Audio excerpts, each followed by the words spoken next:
Meeting to order, and at this time, we will have a hearing on House Bill 2178. And if Jason's on the line, I'll have Jason give us an overview. But start. For the record, I have to say, welcome to the committee. Our new Senator Reichman, so welcome to the Local Government Committee. So. All right, Jason or whoever's going to give us the overview, I'll let you get started. Thank you, Madam Chair, members of the committee. House Bill 2178 is a brief bill dealing with the vacation of certain lots in the town of Americus, Kansas. These lots were originally dedicated for a college and a park. That dedication is being vacated, and the title to these lots is going to be vested by this act in the city of Americus to be disposed of at the discretion of the city's governing body.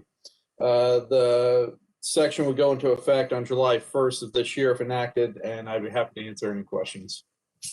Any questions for Jason? I don't see any at this time. Senator Haley. Thank you. Could you please share, Madam Chair, how did this do? You turn on your mic. Yeah, I'm sorry. Thank you, Madam Chair. How did this do, Mr. Long, on the House side? House side, I can look real quick to see. Hold on. Oh, that's okay. I'll yield till later. We can look it up and find it out. It passed 121-1 on the House. Thank you. Thank you, Madam Chair. Thank you, Mr. It's probably the one person from Americus. All right, at this time, we have testimony for this bill, and first up is Mark Schreiber as a proponent.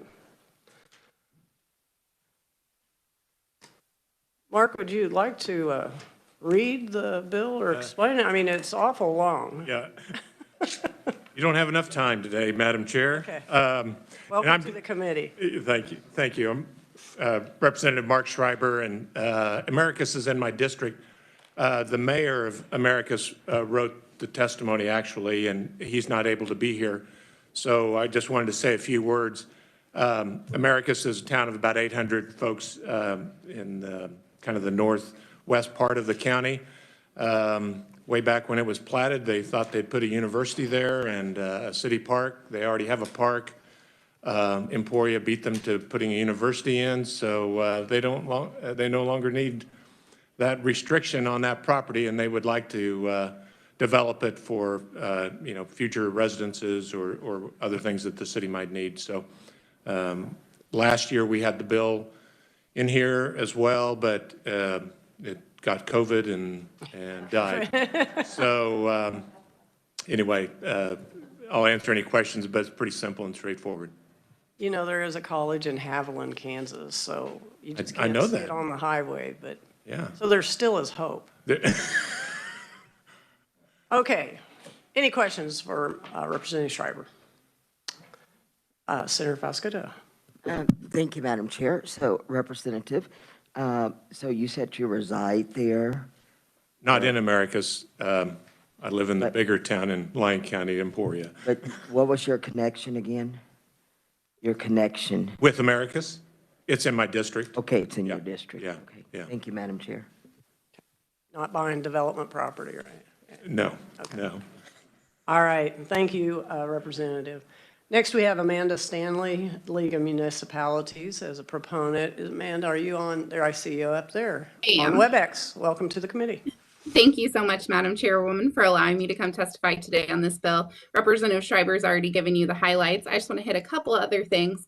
One of the questions that was raised last year when this bill was introduced, well, isn't there any other way to deal with this? Can't they go to court? Can't they vacate it? And this is one of those unique situations where you are the only people that can help them because the powers of incorporation are vested solely in the legislature. And this original dedication was done before Kansas was even a state. It was all the way back when it was a territory. The legislature is truly the only ones that can vacate this original dedication to a college or a park. This land has essentially sat frozen in time, empty for over 200 years at this point, I believe. And so they really would like to make useful use of this space to be able to develop it or use it for city uses and better use their citizens than a vacant lot that can't be developed at this point. So they are asking you to please help. We originally started looking into this in 2019. As the representative said, it passed the House. It got out of Senate committee last year and was set to be run above the line when the world shut down for COVID last year. So we're hoping that you will help them out this year and allow this land to be successfully put to use. And I'm happy to stand for any questions. Thank you, Amanda, and we appreciate the bit of history. We do have a question, Senator Warren. Thank you, Madam Chair. Regarding the history, tell me again when this lot was originally dedicated? I don't have the exact date. Representative Schreiber might, but it was back when Kansas was still a territory, when they opened up the land for settlement after the Louisiana Purchase. So it was part of the original territory that was platted when we were still a territory. And they had grand ambitions, but Emporia at some point stole the county seat line, and Americus is down the road with land that can't be developed. Okay, so the dedication has been there since the 1800s then? Correct. Okay, thank you. All right, other questions for Amanda?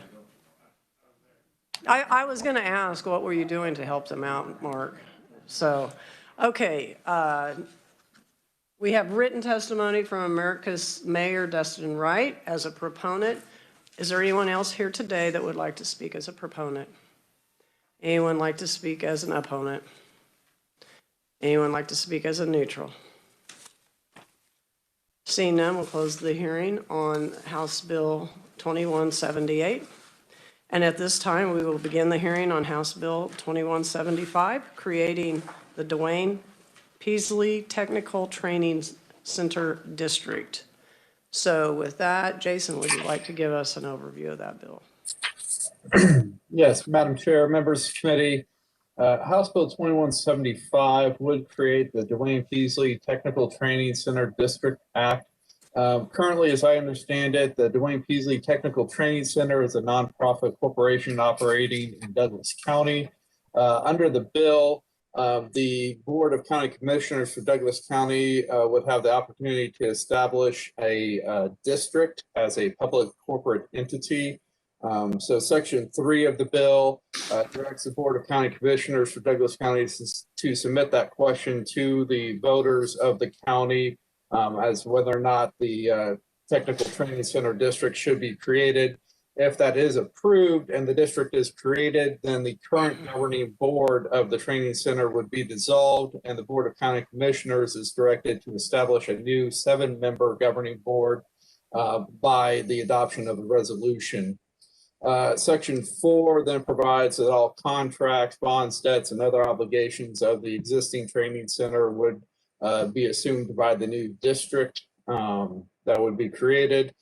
Sections 5 and 6 provide for powers and duties of the new board of directors and the general powers and duties of the district as a political subdivision.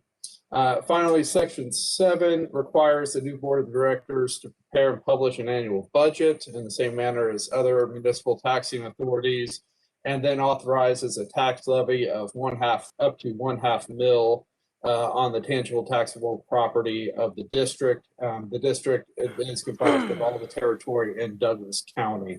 If enacted, the bill will go into effect on July 1st. I'd be happy to answer any questions.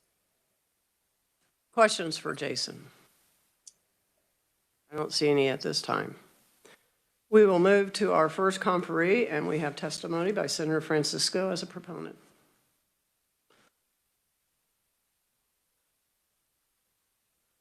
Welcome to the podium. Thank you, Madam Chair. Vice Chair Bowers and fellow members of the committee. I am very pleased to be here in support of this initiative.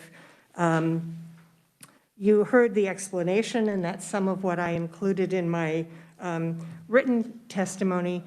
But this, although it's not in my district, it's certainly in the community and the county that I serve.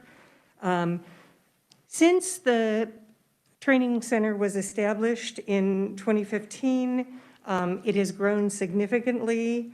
I believe it provides this workforce training as a great balance for the university that we have in the University of Kansas, in Baker University, and in Haskell Indian Nations University. I will say that the Lawrence Chamber of Commerce hosts a legislative priorities meeting every year for the chamber, the school board, the city, the county, and every one of those entities expressed their support for this initiative this January. So Dwayne Peaslee was a leader in uniting the building community and union members to support job creation. So this is an effort by the Economic Development Council of Lawrence, the City of Lawrence, and Douglas County. They are unable to do some things that would really help them, such as getting a mortgage on their property without having this permanent funding stream. So I was very pleased when the chair asked me if it would make sense to take up this bill this week. And I want to say I was able to talk with the executive director, Mr. Kelley, who's here, with some testimony. I was the one that said it would be fine to just provide the testimony that they provided to the House in order to meet the timeline of getting it to you. And you can see in some of these testimonies, it is simply those priorities that they presented to us at that legislative priority meeting. So I think others will be better able to answer questions, although I would be happy to try if the committee has any questions for me. Questions for Senator Francisco. Senator Oscodo. Thank you, Madam Chair. Senator Francisco, the measure in here that talks about putting it on the ballot, can you elaborate? Well, the bill actually instructs the county commission to prepare a ballot initiative because it would be creating a taxing district, and they would be able to tax up to $500,000. My understanding is this is equivalent to the contributions that the city and the county are now making. So this would really replace rather than add to those expenditures of the city and the county. Okay, any other questions? Senator Straub. Thank you, Madam Chair. How would this technical training center be any different from any of our other technical community colleges around the state? Mr. Kelley may be better able to answer that. I know right now that Peasley Tech is the largest provider of apprenticeships in Kansas. They work directly with businesses and industries to set up training in Lawrence and Douglas County. So it may be not unlike what other communities have done, which is to invest in training opportunities. Right now, we don't have really a vocational or technical school in Douglas County. Senator Straub. Thank you, Madam Chair. Forgive my ignorance, but how are our technical colleges created and established? Senator, go ahead. I know that many of them had been established and they are now organized under the Board of Regents, but that's probably a better question for the reviser or research. And we can have the reviser answer now, or we can go ahead and hear the second proponent, and then I think come back to these questions, because I have a few myself. Senator Reichman, did you have a question for Senator Francisco? Thank you, Mr. Chair.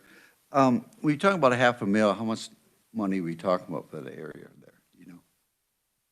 Again, I will let Mr. Kelley answer that. I can. I think we'll have Mr. Kelley come up. And I did say, I think, I just wanted to express to my committee my strong support.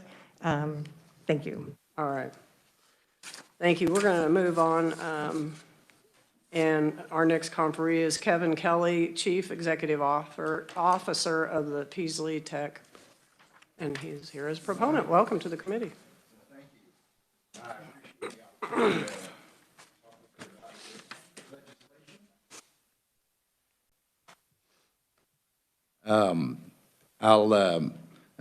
like to say I'm really here for the class of 2070, for the plumbers and the electricians and the HVAC techs and the commercial drivers that this bill will create, if passed by the voters of the county, will create a long-term stability for this school.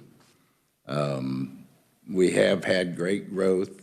To answer one of the questions, it's about $700,000 a year that this generates, which aligns with what we currently receive through our annual request from the city of Lawrence and Douglas County. The need for technical education has really been made apparent in the last year with the number of people that were out of work and whose jobs aren't coming back.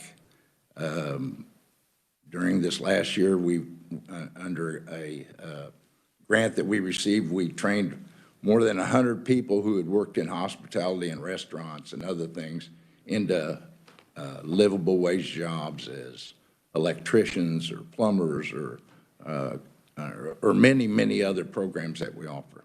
So this legislation, as I said, it's an opportunity for the people of Douglas County to decide if they want to provide long-term support for the school. I'll try to answer a few of the other questions. The community colleges and technical schools in Kansas have been formed under actually a number of different ways in different communities. Some were formed by the school boards, some were formed separately. They are all under the Board of Regents, and we are a Kansas Board of Regents approved school. So all of our programs that we offer are approved by the Kansas Board of Regents. And I'd like to answer any other questions you might have. Questions for Mr. Kelley? I guess, could you give me an idea of your, Senator Americus, did you have your hand up? Go ahead. Thank you, Madam Chair. Just a quick question. Do any of our other technical schools, community colleges, individually have taxing authority through their board of directors? Yes, many of them are funded by local property tax that are under their elected board elected or appointed board of directors. In some cases, they bring them to votes. In some cases, they have authority to raise mill levies within certain limitations. This particular one would not authorize the board of the school to change the mill levy once it's been established by the legislation. If it wanted to be changed in the future, they would have to come back to the legislation. What is your, did you have a follow-up? Okay. So what is your total budget? About $1.6 million. Okay. And currently it's funded by nonprofit contributions and tuition? Tuition and funding from the city and county. About this last year was the first year in 2020 that more than half of our revenue came from tuition, but just slightly more, about half from city and county funding. And this was started in 2015, and because there was a need to have this kind of training in your area? Yeah, there has not been technical training. The way the system has been set up, the KU is the education provider, and that's their service district in Douglas County. And many of us that came from there, I went to technical school and I went to Kansas City to do it. And from that, you get hired in Kansas City and you don't come back home for a long time. So, but yes, it's funded about 50% by local funding, so local tax funding through the city and county. Okay, so the extra $700,000 will be in lieu of the funding from the city and the county. it would replace the funding from the city and county. And would that satisfy all your training needs for several years to come? Yeah, I believe it'll satisfy it for many years to come because we continue to grow programs that are needed in the community. And as we grow programs, we're able to bring in more revenue. Another part of what we do is we do everything's before or after COVID. Before COVID, we trained about 800 people out in companies in the county. And that all came to a halt last March, but starts back up next month. And that's just another source of revenue that supports the school. And we see that growing with new companies that are coming into the county that we're partnering with to train their employees. Do you believe you'll be self-sustaining in the next few years, or do you think that there would be an effort at some time to go to the Board of Regents and ask for money? This really, from all the projections we've made as our board and our finance committee, this would really provide long-term sustainability for the school without additional funding. Thank you. Other questions for Mr. Kelley? Senator Straub. Thank you, Madam Chair. Do we have any representatives from the Douglas County Commission or your city council that can speak to why the current funding system is not working or how this in some way would make things different than they currently are? We do have some letters of support for this method. I think their thought on it is that many other foundational institutions in the county are funded through direct measures rather than annual asks from the city and county. And so I believe that any of the commissioners from either the city of Lawrence or Douglas County would have voice support for this, just for that reason, to ensure long-term stability for the school. Other questions? Senator Francisco. Thank you, Madam Chair. I just wanted to, in part, answer that, and I know that as part of the written communication that I got to see a day early, the Lawrence Chamber of Commerce particularly noted, or the president noted, that currently the funding arrangement does not allow them to get a mortgage.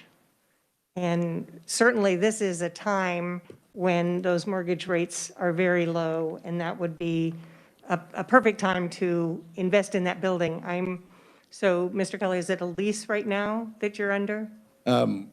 We have been under some temporary mortgage terms that were under a balloon payment, and then we got some other short-term training. This would actually, short-term funding.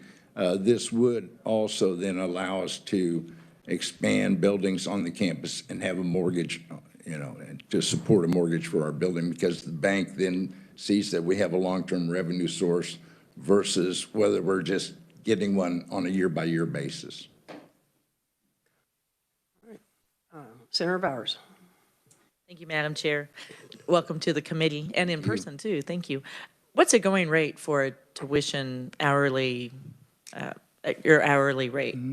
The average cost for a program at our school, I should explain we as a technical school, which there are not many of these left, we only do technical education. Like, you can't take a philosophy class from us, and you can't.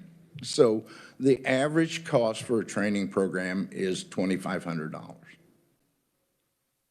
And we have programs in place, I'd like to add to that, that no student leaves Peasley Tech with debt. We don't participate in load programs that allow them to go into debt, and we find ways to help them either through working or through their companies or other ways that when they finish their program, they have no debt. That's interesting. Is it a one-year program or a two-year program? They vary. There's some are as short as 1 month, and our robotics and mechatronics program is 3 years. So there's a pretty broad range of time. And one more follow-up, and then I'm finished, Madam Chair. You're a training center. which is different than a technical college. Are you unique in that in Kansas, or do you know if you have other fellow colleges or centers No, I like think you we're pretty all? unique in that we have a combination. We also have programs on our campus that are provided by other community colleges from in the state. For example, Johnson County Community College provides EMT training on our campus. In past years, other community colleges have offered other programs. And so I'm not really aware of anything that operates in that same way. That's a collaboration of many schools. You sound very much like a hybrid, most It definitely, is. Kevin. So, well, thank you for Thank you. your time. Thank you. Thank you, Madam Chair, and thank you for coming and speaking. I'm still a little confused about before COVID and after COVID. We have one here that says you have 26 career training prep programs and more than 700 online. And so could you explain that, or people, were they not taking classes then in COVID, and what's going to happen? No, we actually continued enrolling as, we closed from March 17th to May 4th. And during the shutdown, we wrote the Board of Regents with our plan for opening back up and the County Health Department, and we opened back up on May 4th, and we've been running classes ever since. So, but the thing that really did shut down and has still been shut down isn't our training that we do at the campus. It's the training we do out in companies. That just came to a complete end for the last year. Thank you, Madam Chair. Other questions? Seeing none, thank you for being here with us today. Thank you. Is there anyone else that would like to speak as a proponent on House Bill 2175? You'll see we have written testimony. Anyone like to speak as an opponent? Anyone like to speak as a neutral? Seeing none, we'll close the hearing on House Bill 2175, and with no other business to come before us, we are adjourned.